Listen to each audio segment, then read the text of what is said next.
Atenção Marvecos, Marvelinos, Marvelnautas e Marvelóides, está começando o Marvete Lendo e hoje vamos falar sobre o fim de tudo e de todas as coisas.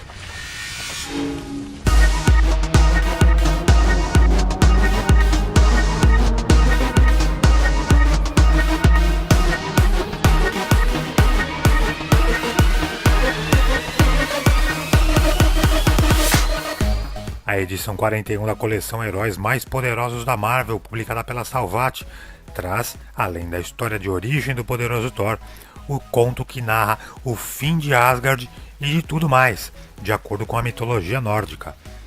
O Ragnarok é o evento cataclísmico onde todos os mundos são destruídos e tudo que existia é dizimado, e essa é uma das muitas versões contadas na cronologia do Thor.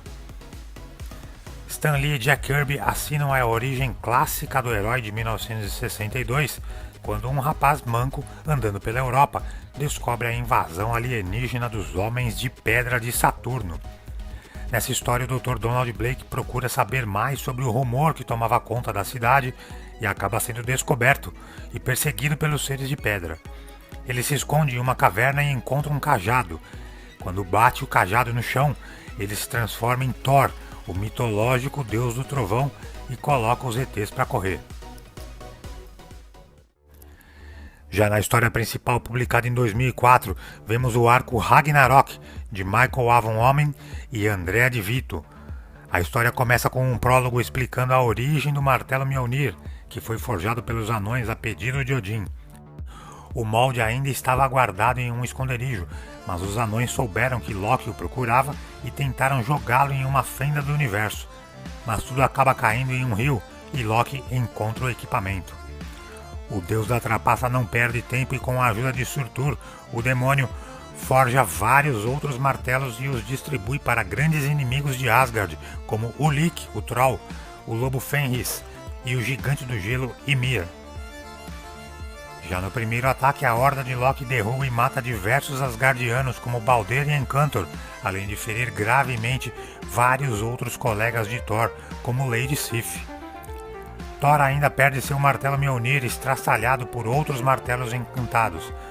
Jogado na vala profunda do mar, Thor conjura seus poderes e se transporta para a Terra, a fim de pedir ajuda dos Vingadores. Ele encontra o Capitão América e o Homem de Ferro, e os dois Vingadores acompanham Thor de volta a Asgard, mas tudo que eles encontram é destruição e mais vítimas, dentre elas um pequeno órfão que passa a acompanhar os heróis. Ainda tentando entender o que ocorreu, eles encontram novamente a turma de Loki, e mais um duro combate ocorre, mas dessa vez, depois de muito esforço, os heróis conseguem rechaçar os inimigos. Eles conseguem chegar a um vilarejo e se deparam com o funeral de Balder. Thor cai em si e se convence de que tudo aquilo só podia significar o início do Ragnarok. O deus do trovão manda o Capitão América e o Homem de Ferro de volta para a Terra, para que eles não enfrentassem aquele desafio de deuses, e na sequência chama os guerreiros que restaram para a luta fatídica.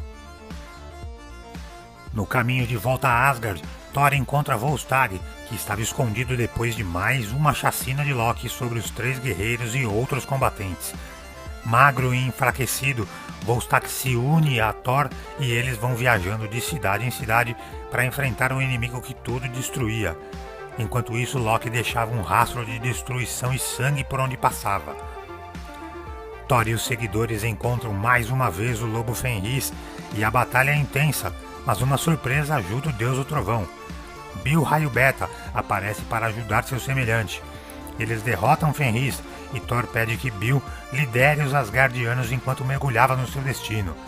Eles descobrem que o pequeno órfão também havia morrido e Thor se vê cada vez mais desolado. O deus do trovão decide partir em sua missão particular de buscar conhecimento. Sozinho, em meio aos seus pensamentos e memórias, Thor vê o órfão em forma astral e descobre que era a materialização da força Odin. A manifestação guia Thor no processo de entendimento, mas os sacrifícios são enormes. Thor teria que fazer mais que seu pai para ganhar o conhecimento necessário para entender o Ragnarok. E nas raízes de Yggdrasil, a árvore que conecta os 9 mundos, no poço de Mimir, ele arranca os seus próprios olhos. Thor entende que o Ragnarok era na verdade o fim de um ciclo que se repetia por eras, começando na criação de tudo até a destruição total. E Odin sempre fazia esse sacrifício com a finalidade de manter os mundos evoluindo. Só que dessa vez ele mandou Thor para a Terra, e enquanto Thor foi Donald Blake, aprendeu a ver sob os olhos humanos e ampliar seu entendimento. Ao colocar Thor em seu lugar, Odin permitiu que alguém mais corajoso e preparado fizesse parte do fim do ciclo. E Thor segue os passos de seu pai, se enforca e obtém também o conhecimento sobre os mistérios do tempo. Ao enxergar o futuro, Thor entende seu papel para pôr um fim no ciclo repetitivo e interminável. Ele decide morrer e é mandado para Hel, onde se encontra com o espírito de seu pai e os dois se unem para visitar aqueles que se sentam acima nas sombras, seres celestiais que controlavam o ciclo. Thor encara os seres que se alimentavam da repetição e avisa que poria um fim a todos os ciclos. Ele volta para Asgard e encara Loki, humilhando-o por ter causado tantas mortes, e diz que ele teria que acompanhá-lo até o final da jornada.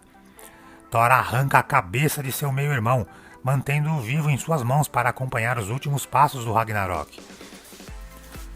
O deus do trovão vai até Surtur e pede ao demônio que ele forje Mjolnir novamente, e em troca permitiria que ele tomasse conta de todos os locais que ainda restavam, destruindo tudo o que Loki construiu. Surtur aceita e triunfa sobre Asgard, eliminando tudo o que restou. Thor só faz questão de poupar Bil-Raio Beta, devolvendo-o a seu mundo. E quando tudo termina após a destruição, o Ragnarok estava completo, faltando apenas a ação final mitológica, o recomeço. Mas dessa vez, Thor enxergava diferente de todos os deuses. Por ter passado sua vida ao lado dos mortais na Terra, ele enxergava o destino de forma diferente e não se contentava com o que já estava traçado. Thor avista o novelo do destino, a linha que conectava o fim com o recomeço, e destrói a conexão para sempre. Tudo acaba, incluindo aqueles que se sentam acima nas sombras. À exceção da Terra, tudo deve ser reconstruído do nada, só que dessa vez sem um ciclo já pré-definido. Só resta ao espírito de Thor contemplar sua última conquista e fechar os olhos. Uma belíssima história, talvez bastante enigmática, mas que coloca um fim, pelo menos naquele momento, no núcleo asgardiano da Marvel. Essa história faz parte do grande arco chamado Vingadores: A Queda, explicando o porquê de Thor não aparecer naquela sequência de eventos. E é isso aí. Se você gostou desse vídeo, deixa o seu like, deixa também os seus comentários, compartilha, assina o canal e visita o nosso site marvelcrono.blogspot.com.br para acompanhar o maior projeto brasileiro de organização das histórias da Marvel.